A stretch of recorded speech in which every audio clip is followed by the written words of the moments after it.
Sprinklers were going off before. We saw earlier this afternoon people were still inside carrying merchandise out, and now you can see there appears to be a fire that's been started in the parking lot. And if we go to the right here, you can see the crowd that has been outside the precinct standing here, cell phones out. You can get a sense of how large this crowd is here outside the 3rd precinct. I mean, we were here earlier and there were officers that came into the middle of the crowd. They were in riot gear, gas masks. They used flashbangs, rubber bullets on the crowd, and then they used tear gas as they drove away. Things got very confrontational. And after that happened, things were quiet for a long time, and now it appears that things are starting to pick up again. So we're trying to figure out what's going on with this fire. But there are speakers on the microphone. This has been a mostly peaceful gathering. We've been here much of the afternoon. We spoke to one man. He was, a little shaken up after what happened with the officers. I think we have some sound from him. We talked to him before the incident. He was talking about it was another flare-up of hostility that has resulted from all of this. I already get so upset seeing police brutality videos all the time, but when it's that close to home, it's literally 3 blocks away from my house. I've never seen anything like that. I was at CUP 5 minutes before it happened. I seen George on top of his car before they came and threw him down.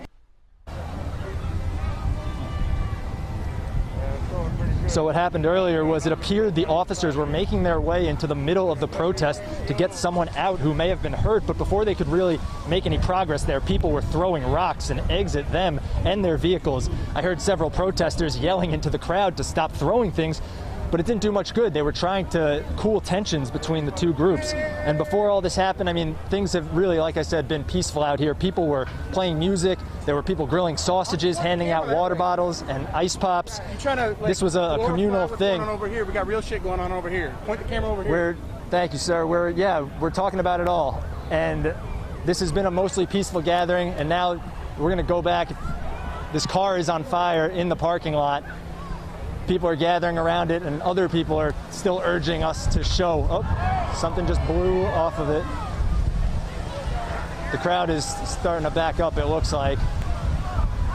And this whole time that we've been out here, we really haven't seen many officers. I mean, there were a few standing outside the precinct and on the roof earlier, but right now, I mean, I'm looking around, I don't see a single officer. David, and there is a car on fire in this Target parking lot. We actually do have a Sky 4 right now. The chopper is looking over, and we do see this this car that has been that is on fire, that is blazing.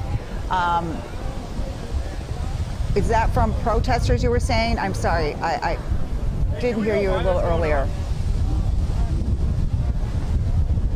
David, are you still there? Yeah, so this was a peaceful protest earlier this afternoon, yeah, can you hear me? Yes, I can hear you now. I was saying that this was a peaceful protest this afternoon. Everything was really going smoothly. People have their signs, and there was music playing and speakers on the microphone, but then it appeared somebody must have gotten injured at some point, and officers rushed in riot gear and gas masks, and that's when the tension picked up, because the people did not like seeing the police officers rush in with their lights blaring, and they were throwing rocks at the officers and bottles of soda and water, and the officers didn't take very kindly to that. And so the tension picked up, and they ended up deploying tear gas. They threw flashbangs, and then they left, and the whole thing probably lasted about 10 minutes or so. Me and my photographer, Max, we actually got a little bit of the tear gas because it is a very windy day out here. We were safely far back, or so we thought, but the tear gas that they threw around their vehicles right before they drove away blew in our direction, and that is not a very pleasant feeling, I will tell you that. A lot of people got it, and then things settled down after that, and now, the crowd, though, is still so large. I mean, it's actually bigger now than it was a few hours ago, and we'll probably continue to see more people as the sun begins to go down here. So yeah, the smoke is still blowing. I know you were looking at it from the chopper, this car in the Target parking lot.